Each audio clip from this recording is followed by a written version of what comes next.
Please get ready for a dictation of exercise number 24 from August 2021 issue of the Progressive magazine. 5 seconds. Start.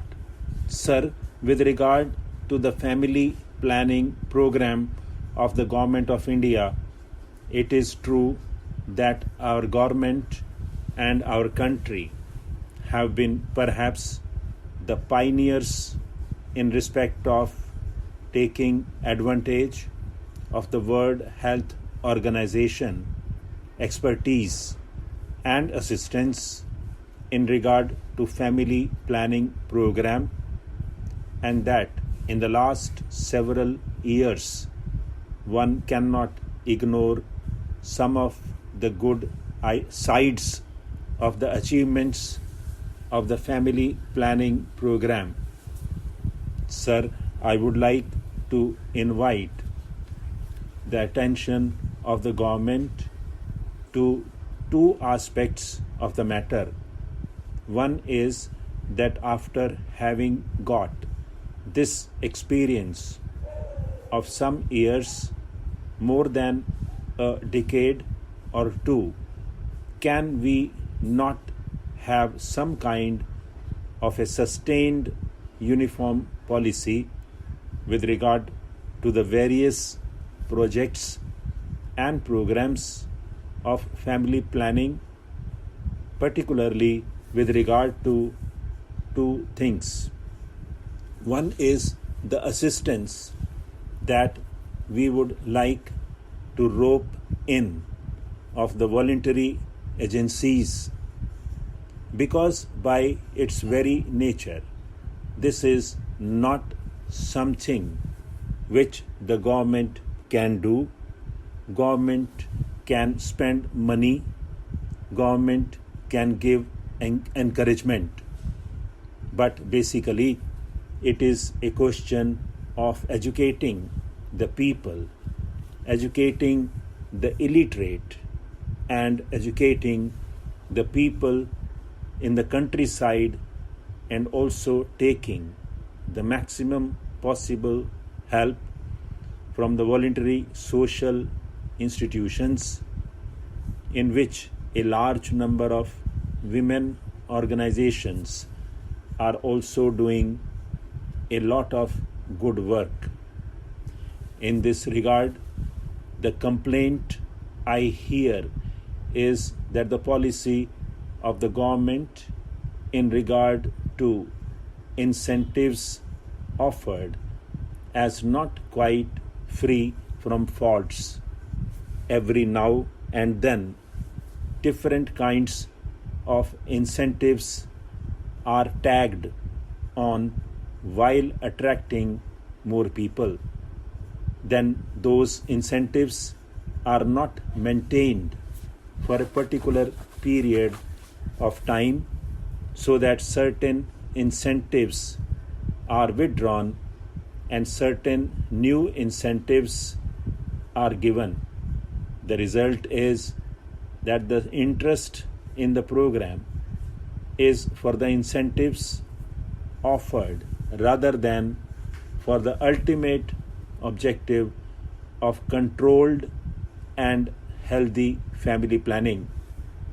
I would therefore request the government to ensure that the family planning program has a certain sustained outlook, that the incentives are well thought out, and that there is no change every now and then in regard to this or that incentive. Then this should be free from very serious error. This is not only an error, I would say it is a criminal thing. In the name of operations, a large number of old people, children and boys are also hooked into the whole thing because they get some extra financial incentive. Now I come to demand about the freedom fighters. I endorse very warmly many of the points which my honorable friend made when he talked about genuine and bogus freedom fighters. In fact, the government of India themselves, in various replies in the past in this august house, have told us about how many bogus cases were also found out. Here we must remember that to some extent we, the elected members of state legislature and parliament, are also responsible for giving false information or false certificates.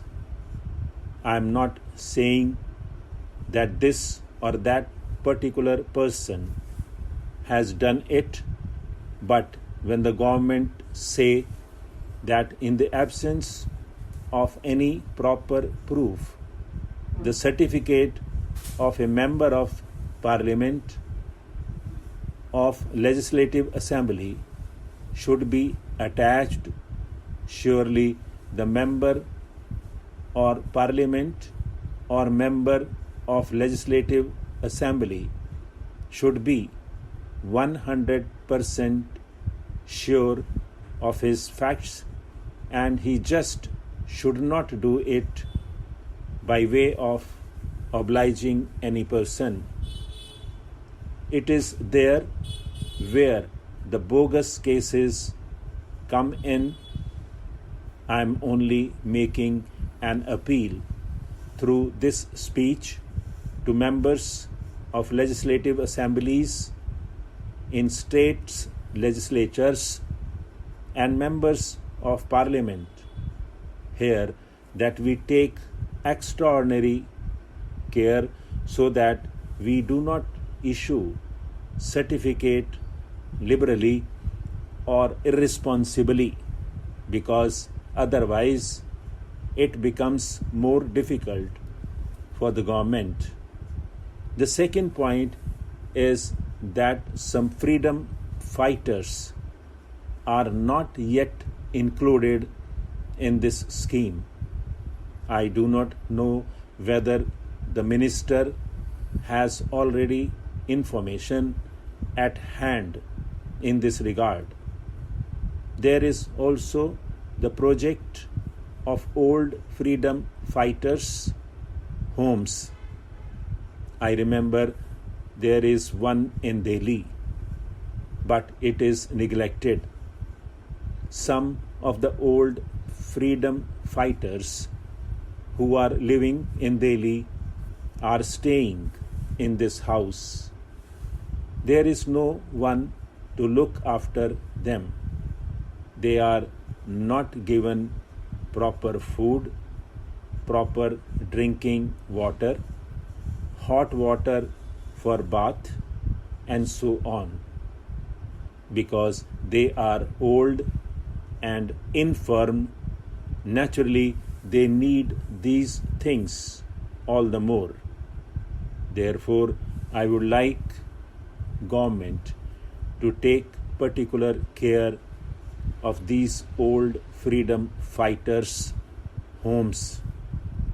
Lastly, although I know that the government of India have paid a lot of money to these freedom fighters, I see from letters received by me, not only from Gujarat, but from other parts of country as well, that the papers of freedom fighters are not disposed of, although the applications had been properly sent through the state administrations, and more than 2 years have elapsed. Some of them are above 65. If they have to wait for another 1 or 2 years, to get their pensions, they may not be available to take it. We are prepared to give some additional grants to them if the minister wants it that way. Stop.